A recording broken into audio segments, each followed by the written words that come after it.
Assalamualaikum at magandang araw sa lahat ng mga estudyanteng mahal ko. Maligayang pagdating sa ika-14 na episode ng serye na 100 araw ng motibasyon para sa estudyante. Ngayon, nais kong magbigay ng isang mensahe na madalas itinuturing na maliit na bagay, ngunit talagang napakahalaga sa tagumpay ng estudyante. Huwag maging tamad sa paggawa ng mga tala. Mga estudyanteng mahal ko, maraming mga mag-aaral ang gustong umasa sa mga aklat, mga module o mga slide ng guro. Ngunit subukan ninyong alalahanin ang isang bagay. Ang mga bagay na isinulat ninyo mismo ay mas madaling pumasok sa isipan. Ang mga tala ay hindi lamang mga sulat. Ang mga tala ay paraan ng ating utak upang ayusin ang impormasyon. Ang mga tala ay tumutulong sa atin na mag-focus sa mga mahahalagang nilalaman, hindi sa mga hindi kinakailangan. Ang mga tala ay nagpapadali sa pag-unawa sa mga aralin at mas mabilis na ma-review. Ang mga mahusay na estudyante ay palaging gumagawa ng mga tala dahil alam nila ang mga benepisyo nito. Ang mga tala ay tumutulong sa pag-alala ng mas matagal. Ang mga tala ay nagpapadali sa pag-review bago ang pagsusulit. Ang mga tala ay nagpapasunod-sunod sa mga aralin. Ang mga tala ay nakakatipid ng oras dahil hindi na natin kailangang basahin ang buong aklat sa tuwing nag-aaral.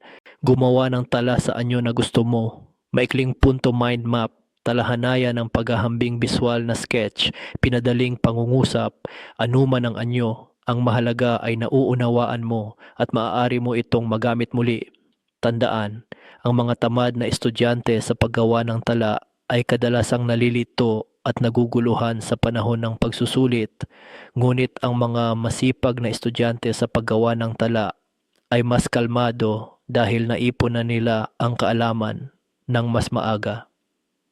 Gawing pangunahing sandata ang tala mo. Kahit na medyo nakakapagod sa simula, ang gantimpala ay napakalaki sa hinaharap. Kung kapaki-pakinabang ang mensaheng ito, huwag kalimutang mag-subscribe sa channel ng Punong Guro AI sa YouTube upang sundan ang mga susunod na episode ng motibasyon para sa mga estudyante. Magpatuloy sa pagsisikap, magpatuloy sa pagsusulat, magpatuloy sa pagiging mahusay. Assalamualaikum at magandang araw sa lahat ng mga estudyanteng aking minamahal. Maligayang pagdating sa ika-15 na episode ng serye na 100 araw ng motibasyon para sa estudyante. Ngayon ay nais kong ibahagi ang isang simpleng gawain ngunit may malaking epekto sa kahusayan ng estudyante. Dumating sa paaralan ng maaga, ang biyaya ng kaalaman ay dadaloy. Mga estudyanteng aking minamahal, kapag tayo ay dumating ng maaga sa paaralan, talagang nagbibigay tayo ng regalo sa ating sarili. Regalo ng oras at kapayapaan. Ang pagdating ng maaga ay nagbibigay daan sa iyo na maging handa bago magsimula ang klase, buksan ang libro at suriin ang paksang pag-aaralan, magtanong sa guro ng mas maaga, makipag-ugnayan sa mga kaibigan sa isang positibong kapaligiran, maiwasan ang pagiging magulo at stress sa umaga. Ang pagdating ng maaga ay nagiging sanhi rin ng mas tahimik na isipan, mas maluwag na puso at mas matibay na pokus. At kapag tahimik ang puso, mas madali ang pagpasok ng kaalaman.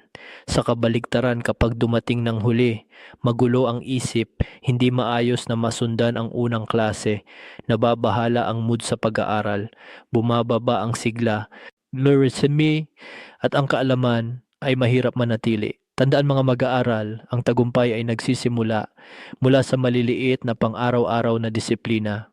At ang pagdating ng maaga ay isa sa mga disiplina na nagsasanay sa sarili upang maging magalang, responsable at seryoso tungkol sa hinaharap.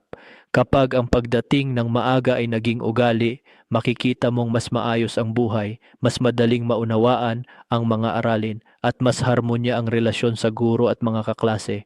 Ang kaalaman ay biyaya at ang biyaya ay dumarating sa mga taong handang dumating ng mas maaga. Kung ang mensaheng ito ay kapaki-pakinabang, huwag kalimutang mag-subscribe sa channel ng Punong Guro AI YouTube upang sundan ang mga susunod na episode ng motibasyon para sa mga mag-aaral. Magpatuloy sa pagdating ng maaga, magpatuloy sa disiplina, magpatuloy sa tagumpay.